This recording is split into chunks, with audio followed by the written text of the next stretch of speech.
السلام علیکم، میں ہوں محمد ارشاد اور آپ اس وقت دیکھ رہے ہیں میرا YouTube channel Islamic media house. 15ویں شعبان کی رات شب برات کے نام سے یاد کیا جاتا ہے، یعنی ایسی رات جس میں اللہ تعالیٰ اپنی مخلوق کو گناہوں سے بری کر دیتا ہے اور اللہ تعالیٰ آسمانی دنیا پر آ کر اپنے بندوں سے متوجہ ہوتا ہے، اور تقریباً 10 صحابہ کرام سے اس کی فضیلت ثابت ہے۔ حضرت عائشہ رضی اللہ تعالی عنہ فرماتی ہے کہ حضور صلی اللہ علیہ وسلم کو میں نے 15ویں شعبان کی رات کو اپنی آرامگاہ پر نہ پایا، تو میں نکل پڑی تو دیکھا حضور صلی اللہ علیہ وسلم جنت البقیع کے قبرستان میں بیٹھے ہوئے ہیں، اور تو مجھے فرمانے لگے کہ اللہ تعالیٰ اس رات میں آسمانی دنیا پر نازل ہوتے ہیں، اور تو اس سال ہر پیدا ہونے والے بچے کا نام لکھ دیا جاتا ہے اس رات میں، پورے سال کے، یعنی کہ ہر 15ویں شعبان میں جو اس رات میں بچہ پیدا ہوگا اس کا نام لکھ دیا جاتا ہے، اور اس رات میں ہر مرنے والے شخص کا نام لکھ دیا جاتا ہے کہ اس سال میں کون کون آدمی مرے گا، اور اس رات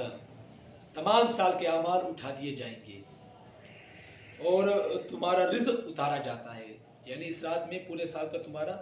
رزق اتار لیا جاتا ہے۔ دوسری روایت میں ہے کہ اللہ تعالیٰ اس رات میں مخلوق کی مغفرت فرما دیتے ہیں، اس رات میں اللہ تعالیٰ تمام مخلوق کی مغفرت فرما دیتے ہیں سوائے 7 آدمیوں کے، باقی سب کہ اللہ تعالیٰ مغفرت فرما دیتے ہیں۔ ایک ہے مشرک، یعنی اللہ تعالیٰ کے ساتھ کسی اور کو شریک کرنا، اللہ تعالیٰ اس کی مغفرت نہیں فرمائیں گے۔ ہر طرف آج آپ دیکھیں گے ہر طرف شرک ہو رہا ہے، شرک ہو رہا ہے،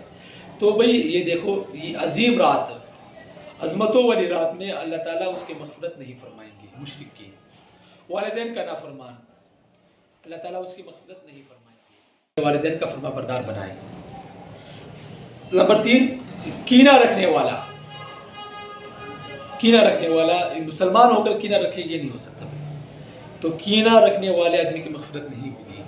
شرابی کی مغفرت نہیں ہوگی، آج کل تو کافر بھی نہیں پیتے بھائی، اتنا بڑا نقصان ہے اس کا، اور مسلمان نعوذ باللہ۔ قاتل کی مغفرت نہیں ہوگی، ناحق قتل کیا جس نے اس کی مغفرت نہیں ہوگی۔ اور نمبر 6، شلوار کو ٹخنوں کے نیچے لٹکانے والا، آج کل ہر آدمی اس میں مبتلا ہے، چاہے بڑا آدمی ہو، چھوٹا آدمی ہو، بچہ ہو، بڑا ہو، آج کل تو عورتوں نے اوپر لٹکانے شروع کر دیے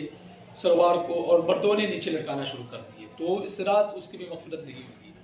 اور چغل خور آدمی کی مغفرت نہیں ہوگی۔ اللہ تعالیٰ ہم سب کو اس سے بچائے رکھے۔ حضرت علی رضی اللہ تعالیٰ عنہ سے روایت ہے کہ اس رات میں عبادت کیا کرو،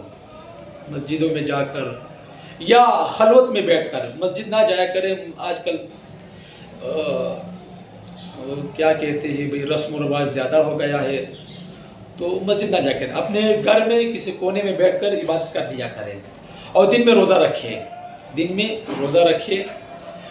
یہ مستحب عمل ہے۔ ویسے بھی آپ نے دیکھا ہوگا کہ ایام 20 جو ہوتے ہیں 13، 14، 15ویں دن میں روزہ رکھا جاتا ہے ہر مہینے میں، تو اسی مناسبت سے اس کو روزہ رکھ لیں تو یہ بہتر ہے۔ تو اس رات میں قبرستان آپ جائیں، مفتی تقی عثمانی صاحب مدظل علیہ فرماتے ہیں کہ میرے والد صاحب بہت بڑی بات کہہ گئے، وہ فرماتے ہیں کہ جتنی چیز اور جتنا کام حضور صلی اللہ علیہ وسلم سے ثابت ہے اتنا ہی کرنا چاہیے ہمیں بھی، یعنی کہ حضور صلی اللہ علیہ وسلم جو روایت سے معلوم ہے کہ پورے 63 سال کی عمر میں ایک ہی مرتبہ گئے اس رات میں، تو ہمیں بھی سنت سمجھ کر اس رات کو وہاں پر جانا چاہیے، نہ پھولوں کو چڑھانا چاہیے، نہ چراغاں کرنا چاہیے، نہ ادھر ادھر کی کام کرنے چاہیے، بلکہ صرف وہاں پر جا کر مردوں کے لیے دعائیں مغفرت کی جائے، وہ بھی سنت سمجھ کر۔ زندگی میں حضور صلی اللہ علیہ وسلم نے صرف ایک مرتبہ یہ کام کیا ہے تو آپ بھی کریں، سنت سمجھ کر کریں، وگرنہ اس کے علاوہ نہ جائے، یہ فضول کام ہے۔ تو اللہ تعالیٰ سے دعا ہے کہ اللہ تعالیٰ ہم سب کو ہر سال شب برات کی میں عبادت کرنے کی توفیق عطا فرمائے، دن میں روزہ رکھے، یہ بہت مستحب کام ہے۔ اور اس رات میں پٹاخے اور شور و شغف، آپ نے دیکھا ہوگا بھائی اس رات میں بڑے بڑے آدمی جو ہوتے ہیں نا، بڑے بڑے لوگ، وہ اس رات میں فضول ہی جاگ رہے ہوتے ہیں، نہ عبادت کرتے ہیں، نہ کوئی ثواب کا کام کرتے ہیں، نہ نفل و عبادت کرتے، کچھ نہیں کرتے، بس ویسے اگر بچے پٹاخے پھوٹ رہے تو یہ بھی سامنے بیٹھے ہوں گے۔ تو اپنے بچوں کو بھی منع کرے اور خود بھی اس سے دور رہے۔ اگر آپ نے اس رات عبادت نہیں کرنی تو بہتر ہے کہ آپ عشاء کی نماز پڑھ کر سو جائیں، یہ سب سے بہترین حل ہے، اور پھر صبح نماز کے لیے دوبارہ اٹھ جائیں۔ اور اگر آپ نے شور و شغفی کرنا ہے، لعن و طعن کرنا ہے، لہو و لعب ہی کرنا ہے، فضول قسم کے کام ہی کرنے ہیں، تو بہتر ہے کہ آپ سو جائیں۔ اگر نہیں عبادت ہی کرنی ہے تو کسی کونے میں جا کر عبادت کریں، کسی تنہائی میں جا کر عبادت کریں، کیونکہ یہ نفلی عبادت ہے، کوئی فرض واجب نہیں ہے، یہ نفلی عبادت ہے۔ اور دوسری روایت میں آتا ہے کہ اللہ تعالیٰ اس رات میں تمہارا رزق اتارتا ہے۔ تو بھئی ہر آدمی آج کل رزق کے لیے در بدر پھٹ رہا ہے، اپنی اولاد کے لیے در بدر ٹھوکرے کھا رہا ہے، تو اللہ تعالیٰ کے سامنے اس رات کو گڑ گڑائے۔ اگر نہیں رات کر سکتے تو عشاء کی نماز پڑھ کر تھوڑی سی دیر کی تنہائی میں بیٹھ کر اللہ سے مانگے، یا اللہ مجھے رزق حلال عطا فرما، یا اللہ مجھے رزق حلال عطا فرما۔ اور تو آتا ہے کہ بھئی اگر کوئی مصیبت زدہ ہے، اللہ تعالیٰ آسمانی دنیا پر آ کر کیا فرماتے ہیں، کوئی مصیبت زدہ ہے، کوئی تکلیف میں ہے، مجھ سے کہے کہ میں اس کی تکلیف کو دور کروں۔ ہر آدمی آج کل پریشان ہے، مصیبت زدہ ہے، تکلیف دہ ہے، اللہ سے مانگے، یا اللہ مجھ کو معاف فرما، یا اللہ مجھ سے مصیبتوں کو دور فرما، یا اللہ میں بہت تکلیف میں ہوں، یا اللہ میری تکلیف کو دور فرما۔ اللہ تعالیٰ خود فرما رہا ہے۔